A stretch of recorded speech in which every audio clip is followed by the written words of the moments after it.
It's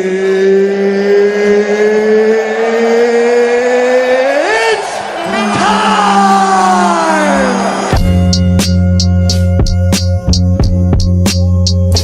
3, 2, 1, go.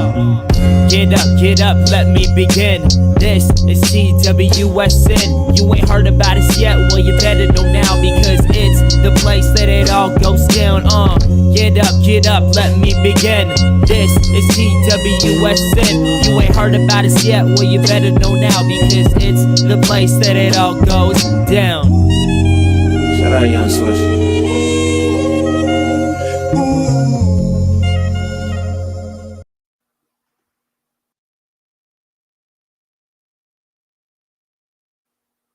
Welcome back, everybody, to another edition of the Strikes and Submissions Show. I'm Dash Pederson, joined by my amazing co-host, as always, Mr. Michael Daly, and for today's special guest, Ted Ashbrock. How you guys doing? I'm good, Dash. I'm good. We got some company with Ted. It's going to be a good show. Absolutely. So let's get right into it. We'll start off with the recap from last week's main event. Arman Tsarukyan took on Tsarukyan-Gamrot, and it went to a decision that Tsarukyan-Gamrot won. Second week in a row, we've had a bit of a questionable main event decision. Ted, what do you think about this one? The most overused term in MMA is a robbery. This certainly wasn't a robbery. In my opinion, the decision didn't go to the fighter that won 3 out of 5 rounds. I think Tsarukyan took the first 3 and quite possibly the 4th with the knockdown. But I think the bigger takeaway from this fight is that, one, we got a main event of 2 young, not big name contenders that put on an amazing main event. And that's something we need to see more with the UFC fight nights. And number 2, if anyone follows me on Twitter, you might have seen me kind of ranting about the rankings in the past few days. I think one thing we really saw from this that is really good is Arman Tsarukyan lost and didn't drop in the rankings. I think that's something that needs to get acknowledged, where like a loser cannot lose stock in like rankings need to be more based off of performance than result. And I think that is like a really big thing we saw in that I don't think a lot of people are going to look at Tsarukyan like he lost this fight. I don't think he's going to get matched up in his next fight as if he lost this fight. So I think we had 2 young contenders that are just going to be moving forward in the deepest weight class in the UFC. And it was a great card. Dash and Ted, the most important thing to recognize for last week's fight is that it was a very good fight. And Arman Tsarukyan put forth his best effort. I think that did not go unnoticed. But, you know, you can say the judges gave the decision to the wrong person, which I totally could see an argument for either side. I like what the judges did, though, when analyzing the fight, or at least what I think they did. They took into account Gamrot's wrestling. For once, they're starting to do that. And I think that's a good thing, because in the past, they have made mistakes where they won't really factor that in. Gamrot's wrestling, I think, especially if you thought he won the fight, that's why he won. So I'm not mad at the decision either way. If Arman would have won, I would have understood it. It was not a robbery. You know, you could, like I said, you could make the distinction either way. But Gamrot's wrestling, I think, stole the show, and it's why he won. Yeah, I mean, I think the judges certainly saw it that way, and they gave favor to the wrestling, which I would just like to see it be more consistent. I would like to see the judges be more consistent on always giving wrestling that same kind of attention versus kind of picking and choosing with certain referees which fights you want to score more for the strikers versus the grapplers. But I think that's about all we got for that card. And I did want to ask. Go ahead. Real quick, did is it crazy to anyone else in a 5-round fight that close, all 3 judges scored exactly the same? I can't think of another. That never happens. It's true. I mean, Yeah, I wonder if they did have like some. I can't speak for judges. I've never judged MMA, so I don't know on that front. But like, do they talk about what they're going to look for before a fight? Like, because it clearly they all. I actually don't know. I don't think they're supposed to. So it should just be like individual judges all doing it based on their own things. Yeah. Yeah. So the reason why I say I don't think they're supposed to is because you don't want to influence someone else's decision. So I think that's why they kind of keep to themselves. I could be wrong, but I know from boxing and also from MMA, they're supposed to kind of just focus on their own scorecards. I would imagine they're probably just handed like the scoring almost like document that, because like there you can look it up. Yeah. Yeah, that's what I imagine. But anyways, great card. Yeah, absolutely. But yeah, we're going to transition into UFC 276. It is here. It is time. It is one of the biggest pay-per-view events of the year for the UFC, if not the biggest one of this calendar year. So we'll take it up from the bottom. We'll start off with the early prelims, work our way up to the top where we have the most action. And we're going to have some action tonight, ladies and gentlemen. Let me tell you that. But yeah, we'll start off in the women's bantamweight division with Jessica Rose Clark taking on Yulia Soliarenko. Michael Daly, I'm going to go to you first on this one. What do you think is going to happen? You know what, Dash? The fact that Rose Clark is coming off of a decision loss to Stephanie Egler, it's tough, but I like her in this one. I just think the fact that her opponent, Soliarenko, also has 7 losses on her record, I'm not a big fan of how Soliarenko has looked recently, and I do think Rose Clark gets one back. Ted, what do you think? So I think if you look at Soliarenko's kind of arsenal of weapons, you'll find one thing. It's an armbar. And if you look at Jessica Rose Clark's last effort, she got armbarred quite fast. So I think that's probably my safe bet on this. Is I think if this fight plays out on the ground, where I think it will, because I think Jessica Rose Clark has not been the same on the feet coming off of injury. I think if you want an early prop bet on a bet that I'm not telling you to do this, I don't bet on early prelim fights, but I think a submission from Soliarenko is a decent little prop. Yeah, absolutely. I'm in agreement with you there, Ted. I think that 8 of 9 wins for Yulia Soliarenko have come via armbar. So when we say she's a one-trick pony, we're not messing around, right? 8 out of 9 is crazy. And yeah, 9 out of 10 seems reasonable to me after this weekend. But we'll move on from that one to another fight in the women's division. It'll be at flyweight this time, and it'll be between Jessica Ai and Macy Barber.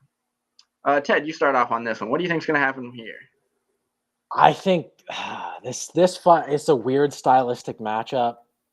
They're both like there's outside fighters, and then there's Macy Barber, outside fighter. And I think I just don't think they're gonna either of them are gonna engage very much. As big of a slope that Jessica Ai is on is in her career, she's still a big name. That Macy Barber is going to be a young up and comer looking across someone she probably looked up to as a young beginning fighter, and she has quite a bad tendency to not be in the pocket and fight. And I think we could be looking at a snooze fest early on. Whenever I'm on these shows, I always say the fight to go get a beer. I think this is probably the best fight to go get your early beer. Hey, that's good advice. I don't see the fight going too differently. I mean, again, not to bring back the memories, the painful memories of Rose versus Sparza, but I mean, at least it'll only be 3 rounds this time. Michael, what do you think? I want to say Macy Barber just because I think she's obviously the younger fighter, and with her grappling skills, I think that could win the fight, but you never know really what you're going to get in a Jessica Ai fight. Jessica Ai, if it stays on the feet, I think she could have an advantage there, but ultimately, though, I think Macy Barber is going to try to take this to the ground for the duration of 3 rounds. She will get away with a unanimous decision victory, but I wouldn't say I'm overly confident in it, though. Yeah, no, I don't think I necessarily know exactly how this fight's going to go. But yeah, it should be relatively close, not the most exciting. And Macy Barber, I think we all agree, is going to come out on top.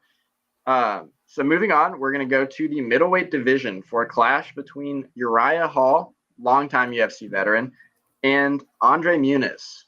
Michael, what do you think? Uriah Hall has never been submitted before, and that's something I'm going to take into account here. Munoz, spectacular with his submission game. But I think Uriah Hall is going to set up his strikes to the point where Munoz won't really have an opportunity to get this to the ground and set up his famed submissions. I think Uriah Hall is going to get a stoppage. I think it's going to be early in the fight. I think Uriah Hall gets it done. He gets a stoppage when everyone else thinks he's getting submitted. He has never been submitted, and I don't think that's going to change Saturday, Ted. That's a bold one, Michael. Not the first bold one, or not the last bold one we're going to hear from Daly tonight. But dude, prime time Uriah Hall that knocked out Gegard Mousasi with a jump spin back kick, probably walks through Munoz in a stand-up fight. I haven't seen Uriah Hall throw anything but a slow jab in 2-3 years. He lost on the feet to Sean Strickland. Uriah Hall that we're talking about doesn't really exist anymore. And maybe this isn't – I like Munoz sub as a prop bet. That's the second prop I'm going to give out tonight is Munoz sub. But I also think he could just straight up TKO him.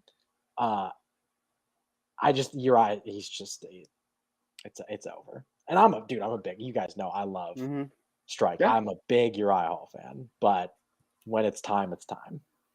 I think it's been time, unfortunately for him. But yeah, I agree. I think Munoz will be the first person to submit Hall. Again, Hall is a longtime UFC veteran, but that's not going to play a whole lot into this fight. I think Munoz is going to get it done, and it's not going to take a super long time. So, yeah, I mean, I think we got our first split decision here. So we'll see it as we come in more. We have some more coming. Don't worry. But we'll move on. Actually, we're staying in the middleweight division, but this time between Brad Tavares and Dricus du Plessis. Ted, what do you think about the guy from South Africa? Third prop bet of night, except don't count the first one. Don't bet on them. But this one, this is my lock. Du Plessis KO. Du Plessis has never won a decision in this. He doesn't do that. Little shameless plug. I wrote an article about 100% knockout rates in the UFC, and he quote tweeted it and says, "I don't let the judges do my job for me." Pretty cool. That's pretty cool. I don't think he's going to let the judges do his job for him tomorrow or Saturday night. I know we've seen Tavares get stopped by young up-and-coming middleweights such as Edmund Shabazian. Not a very different stylistic fighter than Dricus du Plessis. I think he's just too dangerous. I think Tavares is too much of a I win my fights by decision, and that's not how you play a fight with Dricus du Plessis. I think he's going to take a KO. He can sub him too. That's what people don't know because he hasn't shown it in the UFC. But his 100% finish rate is not a 100% KO rate. He has I'll say safely he has over 5 submissions for sure. So he's going to stop it one way or another. Probably I'm going to go second round. I do think, Ted, there is a chance he could get a submission. Du Plessis, that is. I think he will get a stoppage with his hands or his feet. It'll be a striking submission a striking stoppage because Brad Tavares, to me, is just too old at this point. And that's no knock on him. I just think at this point, you're fighting younger killers like du Plessis. Good luck. Good luck. And you know what? I don't want to be in a position to have to pick Brad Tavares anymore because his last fight, I picked against him. He proved me wrong, but that was because I think Omari Akhmedov just had a complete letdown. If it wasn't for that, I think Akhmedov might have won that fight, but I just can't at this stage in time. In 2022, I cannot go with Brad Tavares. So either way, whether it's a submission or it's a knockout, Brad Tavares is not lasting in my eyes. Yeah, no, I agree. I was going to come away with the win. And I think fighters being a little bit too old is a reoccurring theme throughout this card. We got a couple guys like that'll be coming up. Actually, speaking of very old fighters, let's go to the next fight in the welterweight division with Jim Miller and Donald Cowboy Cerrone. Talk about two veterans, both with over 50 fights, 50 professional fights, both of them. So these guys are battle-tested, battle-tried, and about to square up this weekend. What do you guys think? Ted? I think they have so many fights. I literally forgot they fought each other already. Like, this is a rematch, and I don't think most people even realize that. I don't think the outcome of that first fight will play much of a factor in this fight. I think Jim Miller has been taking heads off recently, and Cowboy is kind of a loose neck bobblehead waiting to be decapitated. And that's about all I got. He's going to knock him out. I would like to go with Cowboy, but I can't. And also, I'm from Jersey, so Jersey stand up with Jim Miller. Jim Miller, I mean, the way he has been able to, I wouldn't say revive, but keep his career going, especially with that knockout win in February, it's terrific. The guy is a UFC legend. In my opinion, you can say what you will about the losses on his record. He's a UFC Hall of Famer, and I don't think that's going to change Saturday night. I actually think he's going to get a submission win. He could get a knockout win because he has developed his hands over time. That's something a lot of people do not give Jim Miller credit for. But I think Cowboy, he was preparing for Joe Lozon. Trust me, he's not getting Joe Lozon. Yeah, I mean, Cowboy had 2 fights, I believe. The last 2 that he was scheduled for get canceled, both with Joe Lozon. So he's been training for a long time for that fight, and I think that would have been a more even fight, better one for him. Because again, for me, he's a little bit too old, man. Like he does not look like the same Cowboy Cerrone that we saw back when he was back when he became Cowboy Cerrone. I mean, we knew what he was back then, and now he's just a different fighter, and that's what happens with age. But yeah, Jim Miller is aged like fine wine. Dude just keeps getting better, it seems like. And I think I agree with Ted on this one. I think he's going to take him out by knockout. And I don't think it's going to take that long. I think first or second round is how I see that one getting done. I will say, because I was a little disrespectful to Cowboy, admittedly, he can still grapple. And I don't think that takes away Daly's sub pick, because you can't really grapple that well when you get punched in the face. So it's not a grappling match. He can get submitted. But I will give Cowboy credit. He can still grapple. He beat RDA in a grappling match last year. That's very impressive. Yeah. I think that's very likely that the fight does go to the ground at some point. But again, I just think Jim Miller's a little bit better there still. And I think that's pretty hard to dispute. Again, very impressive what he did against RDA.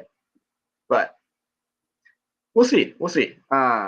But moving on to the welterweight division, we have Ian Gary taking on Gabe Green. What do you guys think? I think this is going to be a very potentially sleeper fight of the night almost. I think people are leaning a little bit too heavy on Ian Gary here, and I think Gabe Green can come in and make it a battle. Michael, what do you think? Gabe Green's only been stopped twice, and I actually don't think Gary is going to be the guy to make it 3 stoppage losses. I do think Gary wins, but I think it's by decision. I think ultimately Gary will mix up his strikes, and his youth, I think, will be the factor there from a striking standpoint. But I don't think Gary's going to come in here and just wipe the floor with him, because Gable Green, he did have a fight in Bellator. Jalen Turner. Yep. Other solid promotions as well. I just don't think Green has the skills per se to beat a young guy like Gary, but Gary has bled in both fights. That, to me, I take that into account. I know MMA is much different than boxing, whereas if you bleed in boxing, people rave over that. But still, I think from a young up-and-coming gun, Ted, he's been hit. I'm going to give a very half-assed pick here because it's not even a pick. I think Gary wins a decision or Gabe Green gets a knockout. Yeah. I think those are 2 ways this fight plays out. There's someone on this card that can knock out Gabe Green. His name is Jalen Turner, because he did it in 36 seconds. I don't think Ian Gary is very much, again, like an outside point fighter at this point. He has a clean pool 2 that he did catch Jordan Williams with. He was not even trying to knock him out like that. He fights for points, and he's a good striker. And I think if he stays on the outside of Gabe Green for 15 minutes, he can win every 15 minute of that fight. But I do think if Gabe Green gets on the inside and lands a bomb, I think it'll put him out. Because we haven't seen Gary go out, but we have seen him get hit. And he is green to Emmett. We don't know Ian Gary yet. I don't think he even has 10 professional fights. So I think we'll learn with every Ian Gary fight, we'll learn something. I think we'll learn if he can take a shot. Yeah, this is 10 for sure. Yeah. He's 9-0 up to this point. But like these guys have been saying, he has been touched before, and that's always dangerous when you fight a guy who has the stopping power that a guy like a Gabe Green has. I don't think it'll put him out if he gets caught once. I think if he gets caught with like a second big shot, that'll put him out. But I don't think that's going to happen. I think he may get touched up once pretty bad. But I think ultimately a decision win for Ian Gary is what's on the cards. But I mean, look, he's the biggest star in the UFC coming out of Ireland since Conor McGregor. Like, and he's labeled as the future. I believe that's his nickname, Ian the Future Gary. So, I mean, look, the guy has tons of upside, tons of potential. He absolutely could be a UFC champion one day in my mind, but I think that's still a ways away. He's only 24. And again, we don't know everything about his fight game yet, so we can't just write him in as a automatic future champ. But he definitely has the capability, and I think all of us see it going with an Ian Gary decision or potentially a Gabe Green knockout, as Ted said. But that will wrap it up for the prelims and the early prelims. So now we get to move on to the fun stuff.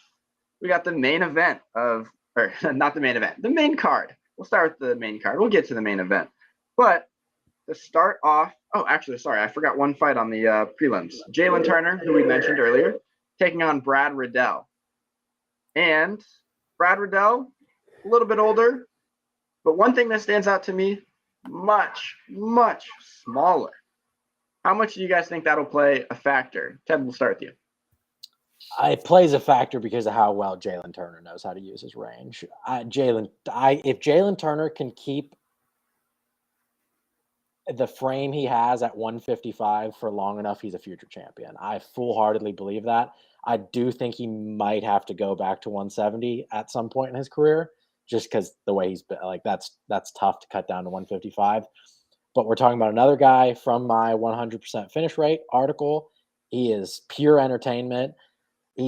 I hate to do it to my city kickboxing boys, but he's gonna finish Brad Riddell, and I can't tell you how he's gonna do it because he's the slickest striker and submission artist unranked at 155 right now. This is my fight of the night probably, and now Volk Max main event, yeah. But if you want to talk about like a people's main event, a sleeper fight of the night, Jalen Turner, Brad Riddell is stylistic fireworks. Yeah, I don't know if this will end up being like fight of the night in terms of bonuses, but it's definitely on paper has a shot to be the most exciting fight. I hate picking against Brad Riddell. I really do, but he was wheel kicked and he was KO'd by Rafael Fiziev, and that scares me. But you know what? I think from a striking standpoint, he's going to be able to stay alive. Yes, he was knocked out in his last fight, but I think it is really hard for Brad Riddell to be stopped 2 times in a row. I don't think Jalen Turner does it. I think Brad Riddell finds a way to stay alive, and he gets a split decision win. So I'm going with the underdog here. I think Brad Riddell, his striking is good enough. His power is good enough to stay alive. Who knows? Maybe Jalen Turner, like you said, Ted, will pull off a knockout like many people expect him to. But Brad Riddell, it seems like whenever I pick against him, he proves me wrong. So you know what? This time, again, I'm going to pick in his favor, and we'll see. Hopefully he doesn't prove me wrong this time. Yeah, and I mean, I think a loss to a guy like Rafael Fiziev is not a bad loss. Like, that dude is an absolute stud. And yeah, you get wheel kicked, that sucks. But Brad Riddell is still an elite fighter, and he has a better record on paper than Jalen Turner in terms of win and losses. Again, that doesn't really matter. MMA math doesn't work like that. But I see Jalen Turner getting this done. I don't see it going to the decision. And if it does, we don't know what Jalen Turner will even look like if he dominates for 3 rounds straight, because we haven't seen that yet. He'll win by stoppage, and I'm confident in that. I'm pretty confident in saying Jalen Turner is going to win by stoppage tonight, as he always does when he has the upper hand. And I just think that being 8 inches taller, Brad Riddell is listed as 5'6", Jalen Turner at 6'2", 8 inches of height. When you have the arsenal that Jalen Turner has, I think you could use that expertly to your advantage, and I think he will, and it's going to show, and it's going to be a phenomenal fight. I honestly think Jalen Turner is going to get performance of the night. So I think that this is my like performance of the night bonus. Dash, he's got to get a knockout. He's got to get a knockout for that to happen. Well, You I'm guys, confident he will. I gotta That's tell what you, I'm saying. you are sleeping on his jujitsu. If he takes Brad Riddell's back, that fight's over. One arm rear naked choke, easy money. His jujitsu is slick. I mean, he submitted Euro Medic. I mean, I don't like KO as a prop bet. I love inside the distance for this fight as a prop bet. That's better. I mean, yeah, I'm not gonna speak to any prop bets right now. I'm just, I'll give my 2 cents, but I'm not gonna encourage anybody to put money on anything right now. But I think we're all pretty much on the same page with that then. So let's go to the next one. We got Pedro Munoz and Sean O'Malley fighting in the bantamweight division. I think Sean O'Malley is a bit of a favorite here at TWSN, but Michael Daly, do you think he's going to get the win? I do, and I think it's going to be based off his striking.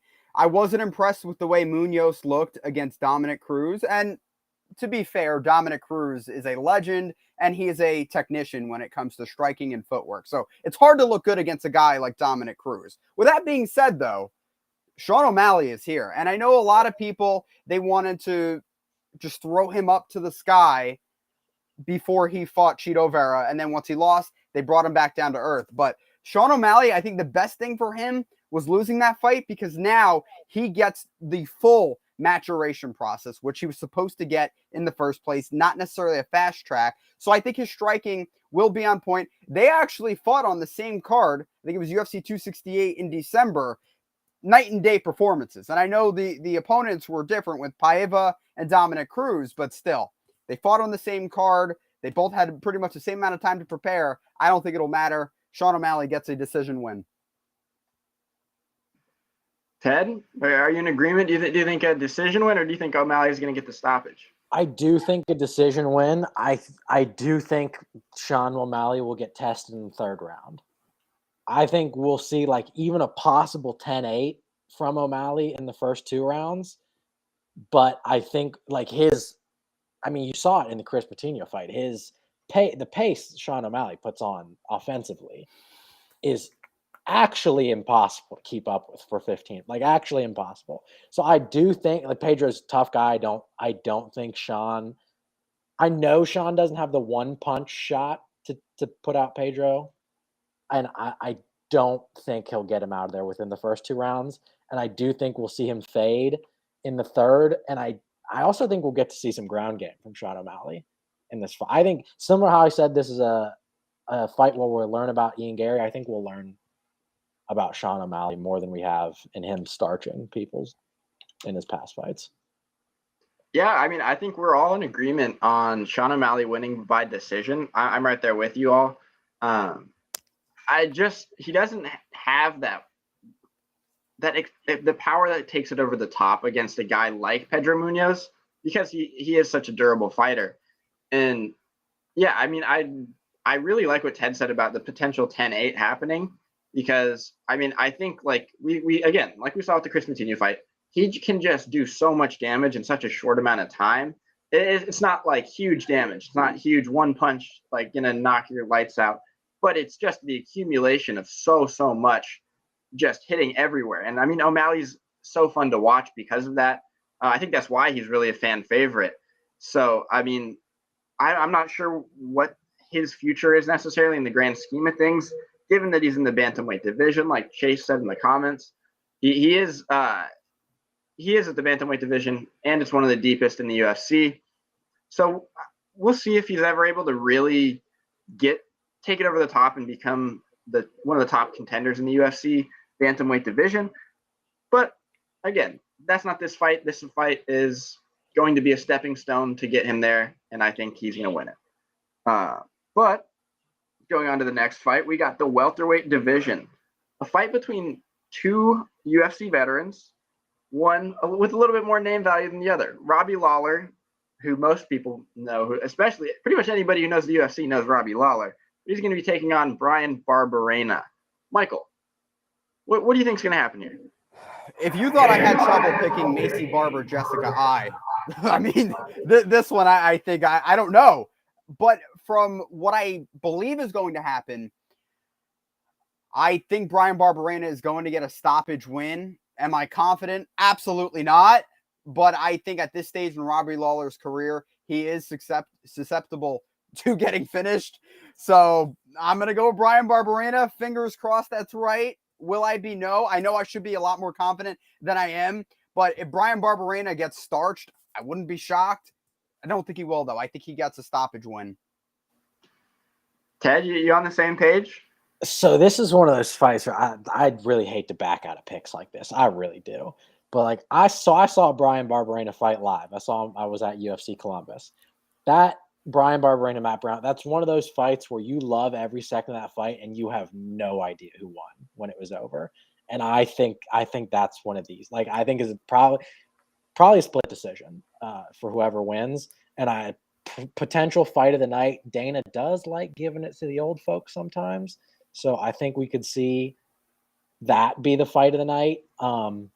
I don't firmly think either person's going to win. Like it's hard for me to back out of a pick like that. But I didn't get anything out of Robbie's last fight. Like that didn't tell me where he's at in the division. He can't stop. He's not going to stop Brian Barberena. He's not. He's just not. Brian Barberena can take every shot from everyone. Split decision win for Brian Barberena over Robbie Lawler, and then Robbie should probably retire.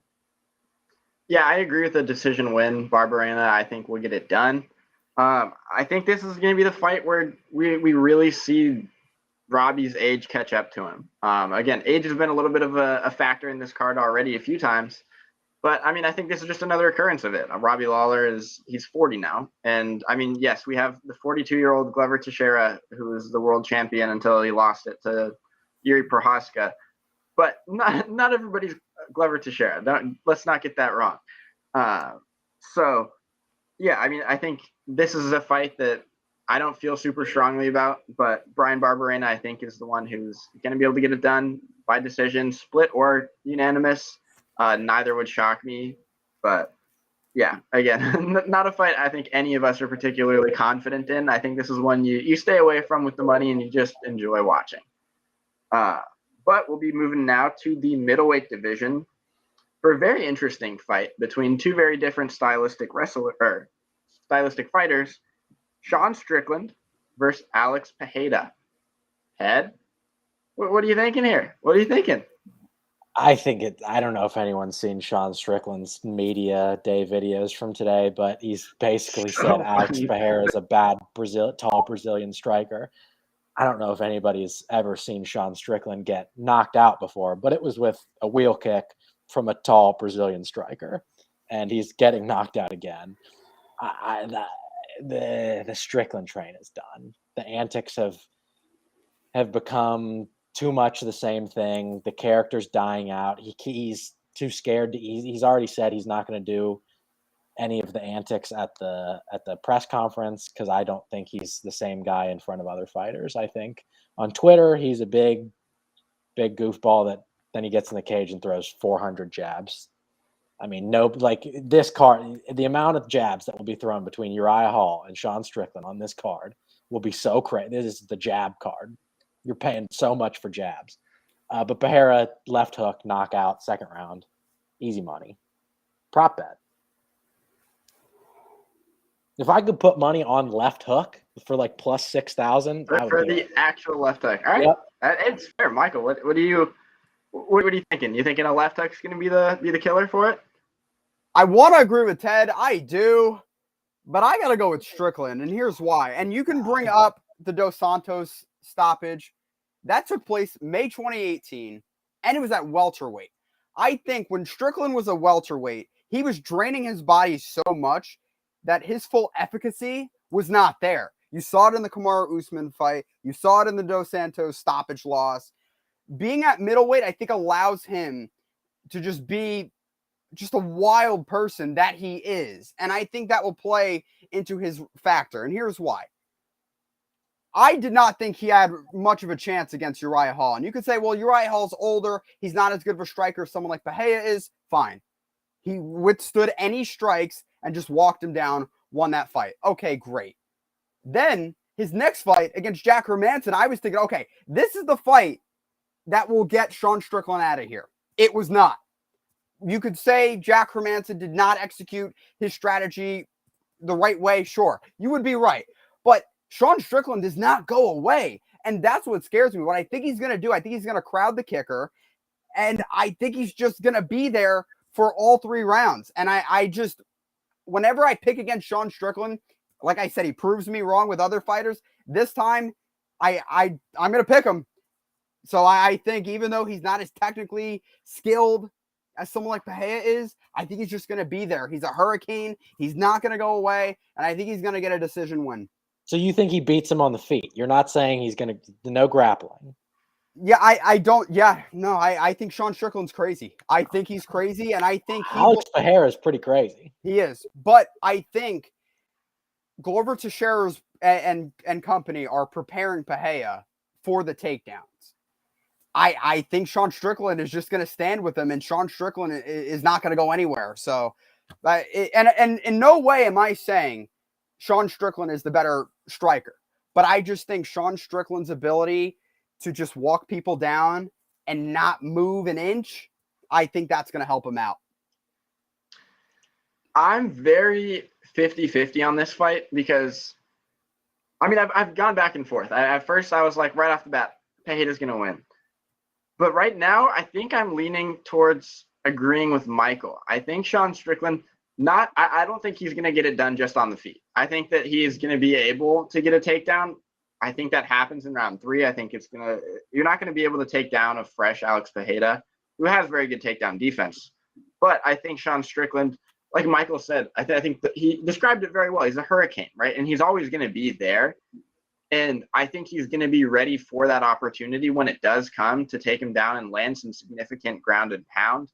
And I think he's going to be able to really throw Pajeta off of his, just off of what he's going to throw him off of his flow.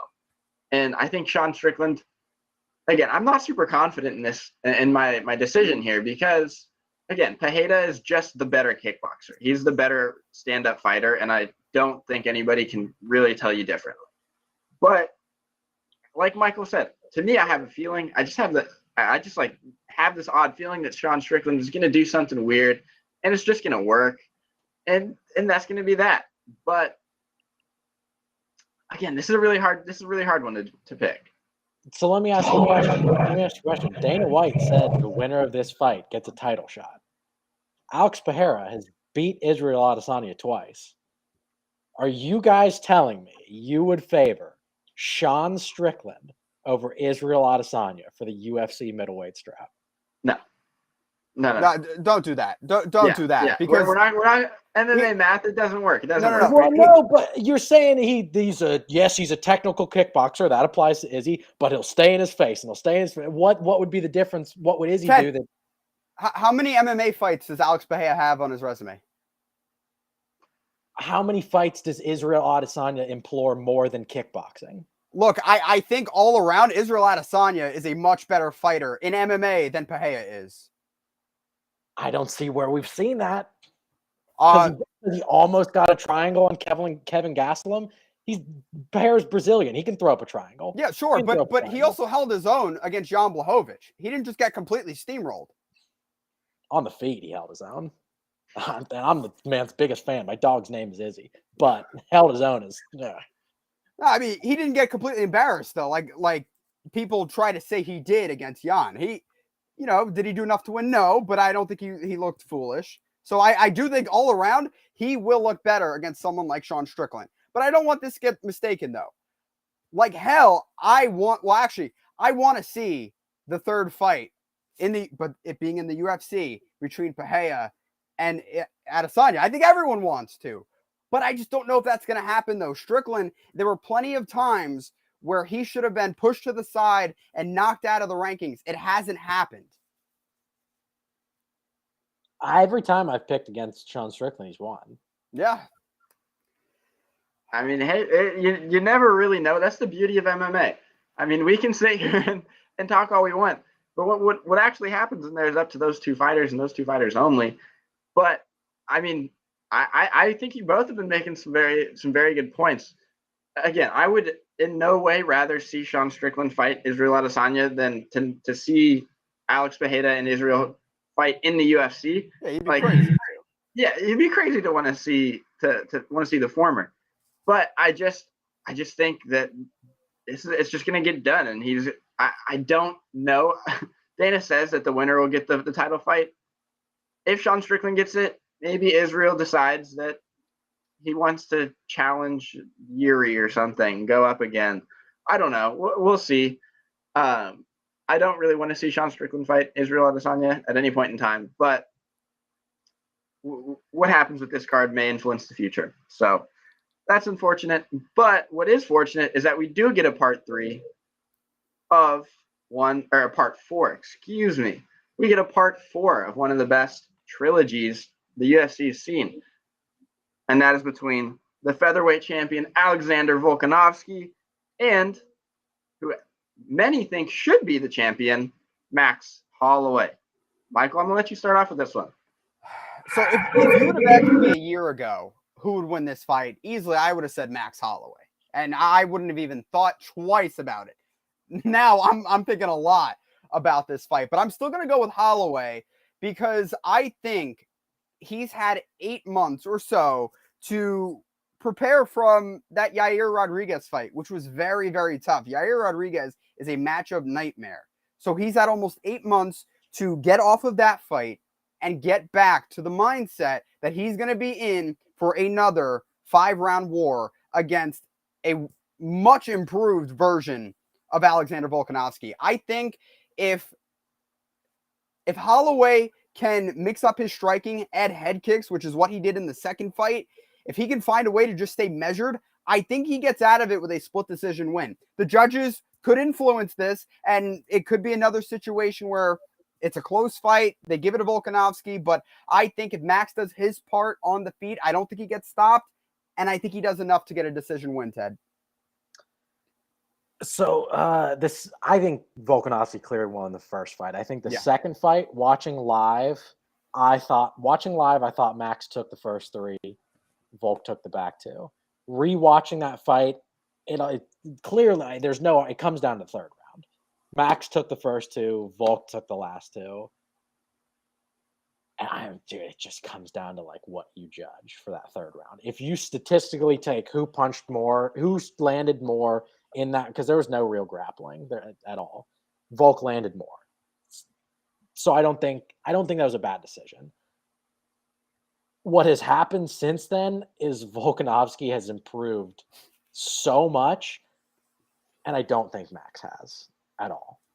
I actually think Yair Rodriguez won 2 and 5. Like I think that fight was as close as the second Max Volk fight. But what I do think is that showed you that what Max is doing, the judges like now, which is really interesting that you can like lose such close to and then they gave him 4 rounds of a fight I saw him win 2 rounds of. So I hate that. I feel like this fight comes down to the judges. Like I hate that because it's such high level mixed martial arts. They're both so good, but I don't think they're getting each other out of there. No.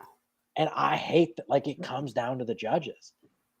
It's like, yeah, I don't know. This might be the only fight in history I would be down for open scoring. I hate open scoring. I'm a Glory kickboxing fan. It doesn't work. It ruins the fight. I'd be down for this card. I think they deserve to know who the judges are giving these rounds to because the fights are so close. With that being said, I think Volkanovski wins. No decision. I know these guys aren't stopping each other. Yeah, I mean, I agree. I think that it's going to be a decision win for Volkanovski. In his last fight against TKZ, I mean, he was so dominant. I don't think that was like an even fight to begin with.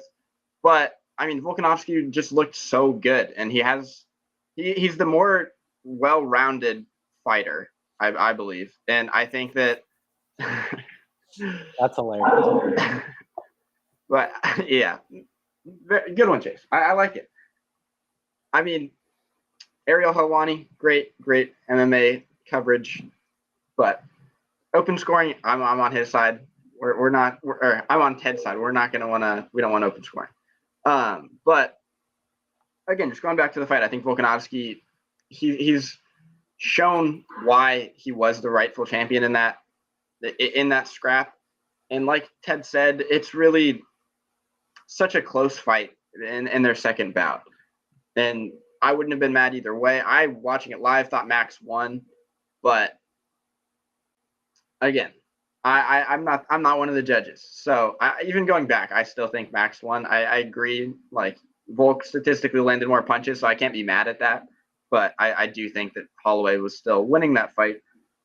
But this time around, I think it's going to be probably less close. I think it's going to be a unanimous decision. I think it may be 4-1 in favor of Volk. I think that Volk is he's just so good. And like the last few fights that I've seen, he just keeps getting better. And one of the things that I really love about him is just his character and the way that he's able to do whatever he needs to do to win the fight. He doesn't have an ego when he steps into the octagon. Like some people are in there, they're headhunting. They want that flashy KO. They don't want to win by decision. But Volk, even if he can admit, look, maybe I'm not the better striker and I need to go to the ground and I need to win that way. I'll get better at striking during my next training camp. But right now I got to do what I need to do. And I think that's what's got him this far, and that's what's going to continue to keep him at this as the champion. So I have Volkanovski beating Max Holloway. I think it'll end up being 4-1 in terms of the rounds gone to. But yeah, I think it's going to be another really good fight. I don't think it will be the fight of the night, though. Well, we never know because they like to give the fight of the nights to these bigger, hyped up ones. But yeah, we'll see. The thing I worry about with this fight is like, first of all, if Max wins, like clearly, I hope they give it to him. But if Max wins, this could become like a 7-fight stall the division for 4 years, trade the belt back and forth. And 45 is just, there's too many contenders. Emmett is a title contender. Arnold Allen is a title contender.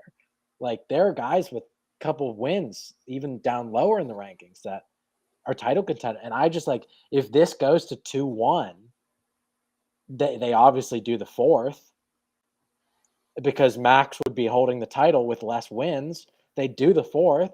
Then if it goes 2-2, you're tied even. We're in an NBA playoff series like that. I just don't. The division has too much talent for that, and I hate to like root for someone not to win because I don't want it to hold up the division. But like that's kind of where I'm at. Like,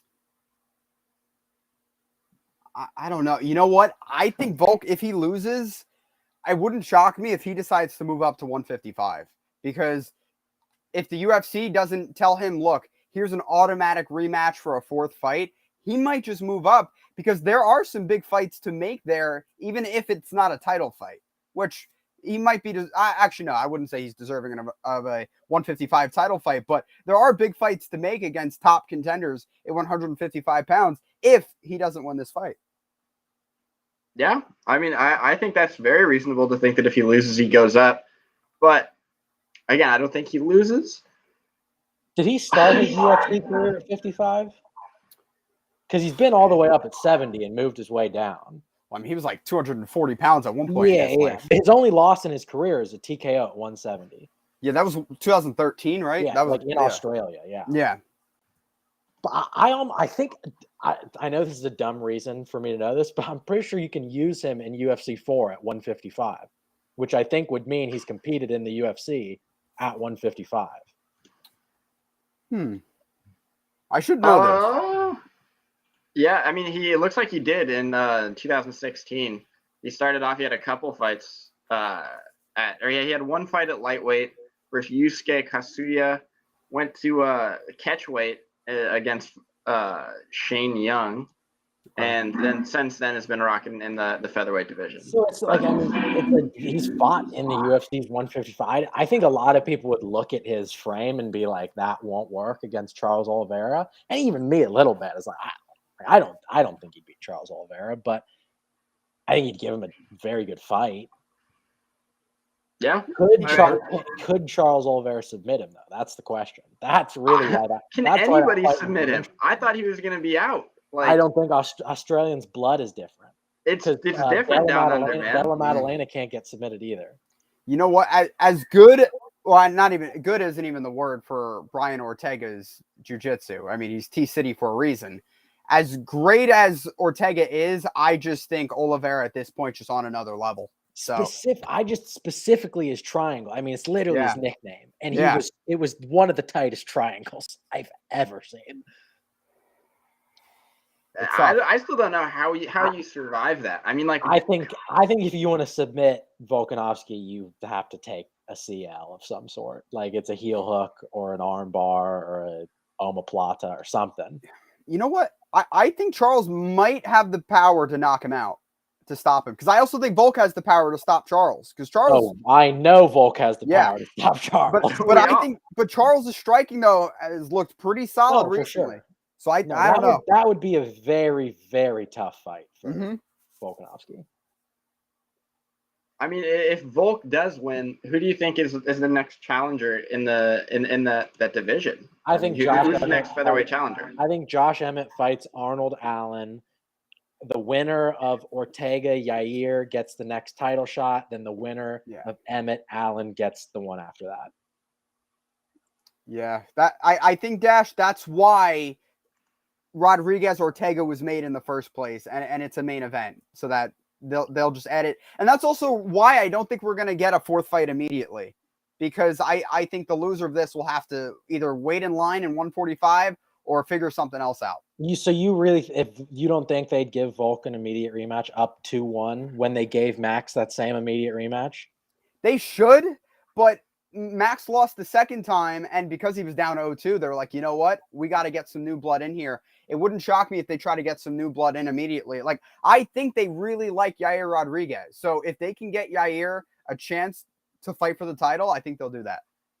Well, I mean, I think a Mexican like UFC champion could be even huge for the sport, which is why it may be likely for them to do that.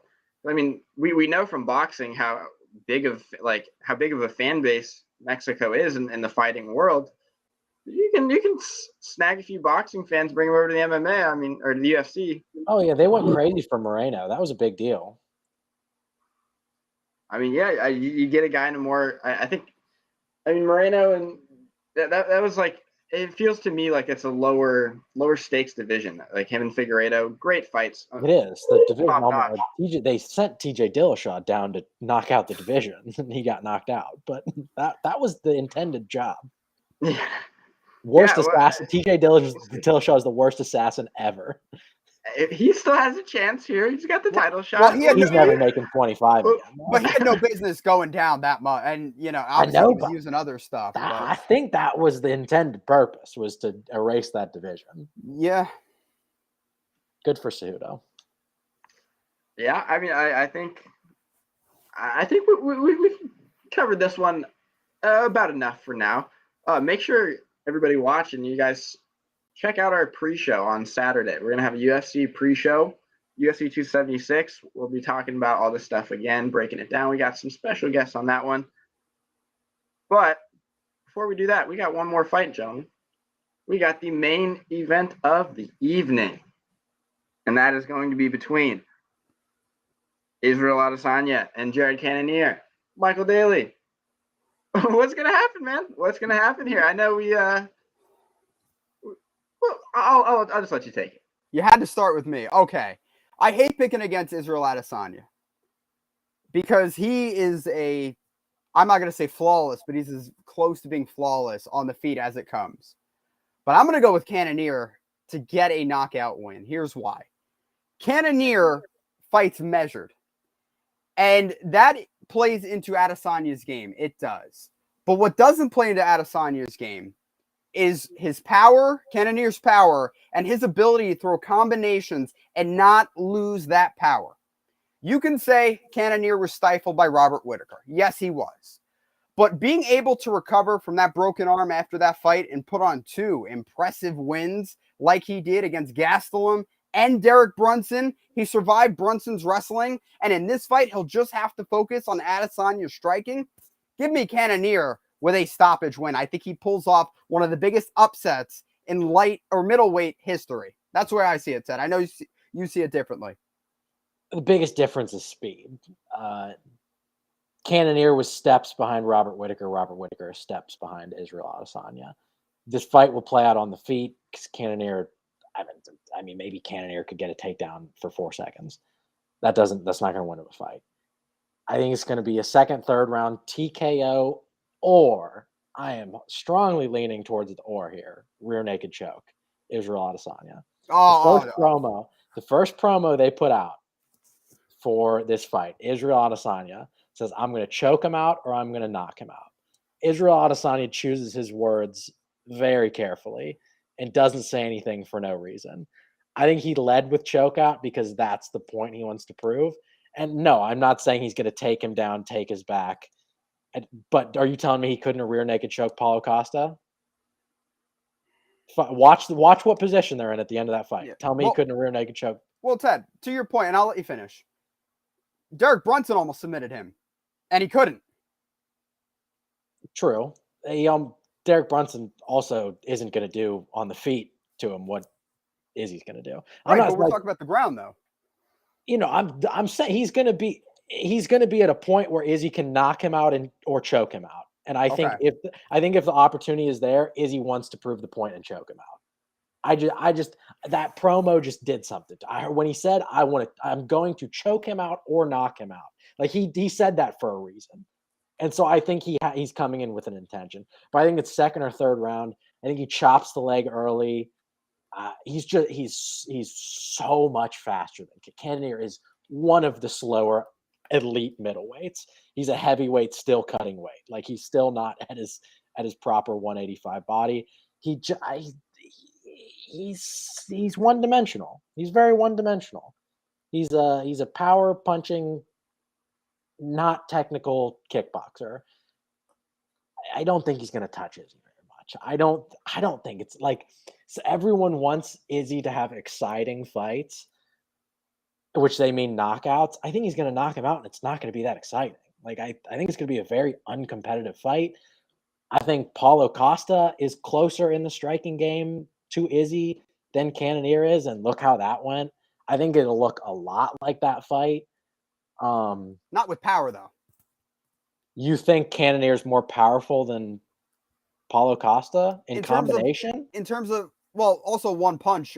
Paulo Costa's not a one-punch hitter quitter. He's not. No, but he's probably he's the biggest knockout threat at 185. He's one of them. 12 of 13.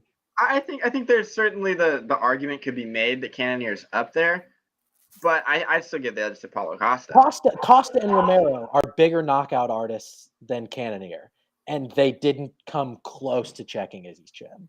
But I also think, though, Cannonier, even if he doesn't knock you out, he can inflict so much damage on you that the fight just... Look what he did to Kelvin Gastelum. To Kelvin Gastelum, he can, yeah. To Kelvin Gastelum. But Gastelum's a warrior. Gastelum, it's hard to put him away, too. Styles make fights. Yeah. Kelvin Gastelum is the worst striker in the top 10 of any division right now. But I think, like you said, styles make fights. I think Izzy will open himself up for a shot he doesn't see coming, a combination he does not see coming. He'll try to run away just like Brunson did. He won't be able to. Well, I am more in agreement with Ted here on the winner for sure. I got Israel Adesanya, but I see it going a little bit of a different way. And this is my little sleeper pick for just a little nugget that I'll throw into the mix here. I think Israel Adesanya is going to get the win, and it's going to be via TKO or by TKO via leg kicks, because Cannonier is one of, like we've been talking about, he's so slow, and Israel has some of, if not the best, quick, snappy leg kicks. And look at what he did to Paulo Costa. Dude could hardly move around before he got taken out. And then Cannonier, I mean, I think he might move even less. And so I'm very concerned about the movement, and just with how, look, like Ted said, people want Israel Adesanya to be this super flashy, exciting fighter. I mean, he's probably the second biggest name besides Conor McGregor in the UFC right now. But that's just not how he goes. And he's a very technical fighter. And he always has been. And a lot of his fights aren't that exciting. And I think he's a step above Kamaru Usman in terms of how exciting his fights are. But I mean, look, Israel Adesanya does damage with his leg kicks, and I think that's going to be what's going to really change the outcome of this fight. Even if he doesn't necessarily get the finish by leg kicks, which I do think will happen, it's still going to play a huge factor in the outcome of this fight. Cannonier has leg kicks too. I'm gonna be technical nerd here for 1 second. I do think leg kicks are gonna be a huge part of this fight. Ted, if you think Cannonier's gonna leg kick with Izzy, that's hilarious. But No, I think he can. Implore him to try. He did it with Anderson Silva. One leg kick. They didn't trade leg kicks for a whole fight. Hey, he did it with Anderson Silva. Look what happened. Okay, yeah, all right. Moving on. So Israel, it's weird we bring this up because I was just like looking into this the other day. I was watching a bunch of his fights. He never stops people with leg kicks, and he lands an irrational number without stopping people with leg kicks. And I think there's a technical reason. If you watch, he lands his leg kicks on the hamstring rather than the calf muscle itself, and you can get, like Sean O'Malley, peroneal nerve damage there. But it's not like the calf muscle is real. Like when you dead that muscle, that's when the leg starts to go out. And I actually think it's just because Israel's limbs are too, because I don't know if anyone watching this trend, like kicking a calf, it's a specific target, and it's kind of weird. You have to kick it like a downward angle, and I literally think Israel's legs are too long to accurately hit the calf muscle, so he goes for the hamstring. And like, there's no reason you should be able to kick someone as much as he kicked Marvin Vettori in the legs in the second fight and not stop them other than target range. So I just don't think I think just the way he's built, he can't stop people with leg kicks. It's really weird, but like Bisping actually pointed out, the reason I even picked this up is Bisping pointed out in the second Rob fight. He's like, he's landing devastating leg kicks, and it just never looked like Rob's leg was actually in trouble. And Bisping kind of pointed out, like, he lands on the hamstring. It's very interesting, but leg kicks will be a part of this fight. If Cannonier wants to play the kicking game with Izzy, it's going to be cute. You can check him. You can check that's different than saying Cannonier has kicks too. No. Yeah, but to say though, and be so dismissive to Cannonier's leg power, the guy's got massive legs for a middleweight. Like he can withstand Izzy's power, and he could also trade them back too if he wants. And that's also one way he can set up strikes up top. So I think he's going to surprise a lot of people. That's all I'm saying. I mean, it's a bold take. I think the 95% of people would probably ride Izzy on this one, but as they should. As they should. But I mean, we'll see. Like you said, it would surprise a lot of people, myself included. I believe Ted included as well. But I mean, hey, listen, we clowned Michael. We said Chimaev was going to dust Gilbert Burns, and that's the greatest fight of the year. And again, your pick wasn't right, but you were closer than we said it wasn't competitive, and it was the most competitive fight of the year. So Daly has a little sleeper pick here and there. This isn't the one. Like this isn't it. But I want to give the guy some credit. Thank you. I see. Sorry, Dash. The thing though, I like about Cannonier, and I hate picking against Izzy. I think that's what I started with. And this actually might be my first time picking against Izzy. I just think Cannonier, so many people are just ready for Izzy he's already might be the biggest star in the UFC. Active, probably, yeah. Like that actually fights. But I think the UFC, what has helped the UFC survive for almost 30 years are upsets. And then you build up a new star. I think this is the fight that could happen. Maybe I'm wrong. Maybe I'm crazy. But I don't know. If I'm going to pick an upset, it's going to be this one. All power to you. I don't have that feeling. This is not the one for me. But that's the beauty of MMA. That's why we all love it. Stuff like that happens. It does happen. And it happens pretty frequently. So we'll see. But I think that'll just about wrap up our UFC 276 talk for tonight. Again, we're going to be having the UFC 276 pre-show on Saturday. We'll be posting the time and all that later, but just know that that's going to be there, and you got to count that into your day. But before we head out, I would like to leave the floor for my man Michael Daly, as he has an announcement for Yes, to be very quick. This is actually my second to last show here on Strikes and Submissions. Next week will be my final show, as I will be leaving TWSN. I'll get more into it next week. It'll get, very emotional next week, but just wanted to let any viewers out there know that next week will be my last week. But, Dash and Ted, they're going to be taking over in a few weeks. Can't wait to see what they do with the show, but just wanted to let everyone know what's going on. Yeah, and you'll be sorely missed, Michael. You've been a huge part of this show for a long, long time, so certainly won't be the same without you. But Ted, I'm excited. We'll be keeping it rolling for sure. We got it. No troll picks from us. Yeah. No Izzy losing. That's what makes it exciting, though.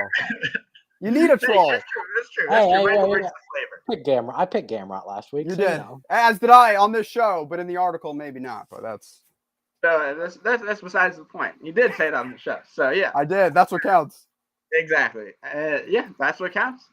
But yeah, like I said, that's gonna be it for us here today. So from my co-host Ted Ashbrook, Michael Daly, and myself, Dash Pederson, thank you very much for tuning in. Make sure you check out our Patreon. Make sure you follow us on Twitter. Make sure you subscribe to the YouTube channel and all that good stuff. We will see you next time.